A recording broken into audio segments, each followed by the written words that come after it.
Married growth চ্যানেলে আপনাদের সকলকে স্বাগত। আজকে দেখাবো দ্বিগু সমাস। এসো তাহলে। দ্বিগু সমাস। দ্বিগু সমাস কাকে বলবো? সংখ্যাবাচক শব্দ পূর্বপদে থেকে যে কর্মধারায় সমাস হয়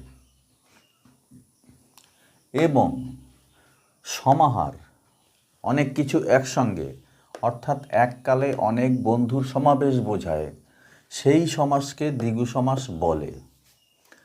এবার আরেকটা কথা আছে, আমরা কর্মধারায় সমাস সম্বন্ধে কি জানি? কর্মধারা পূর্বপদ এবং পরপদে বিশেষ্য বিশেষ্য, বিশেষণ বিশেষণ, বিশেষণ বিশেষ্য, এইভাবে তৈরি হয়েছে। কিন্তু দ্বিগু সমাসে সেটা নয়। ঠিক কীরকম দেখো, এই সমাসে সংখ্যাবাচক পূর্বপদটি বিশেষণ, অর্থাৎ কেন পূর্বপদটি সংখ্যাবাচক শব্দ হবে এবং বিশেষণ হবে এবং পরপদটি বিশেষ্য হয়। যেমন একটি কড়ির বিনিময়ে কৃত, একটি কড়ির বিনিময়ে কেনা আর কি, এক কড়ি।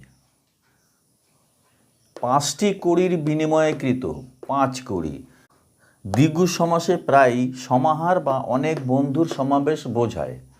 যেমন 10 দিকের সমাহার, 10 দিক। অষ্টধাতুর সমাহার, অষ্টধাতু। পঞ্চভূতের সমাহার, পঞ্চভূত। নবরত্নের সমাহার, নবরত্ন। আবার সমাহার দ্বিগু হলে কোনো কোনো শব্দ দীর্ঘইকারান্ত হয়। যেমন পঞ্চবটের সমাহার, পঞ্চবটি। শত অব্দের সমাহার, শতাব্দী। অতএব দ্বিগু সমাস সম্বন্ধে যেটুকু বললাম হয়তো বুঝতে পেরেছ। আমার চ্যানেলটিকে একটি লাইক ও সাবস্ক্রাইব করে আমার পাশে থাকবে। দেখা হবে আগামী ভিডিওতে। ধন্যবাদ।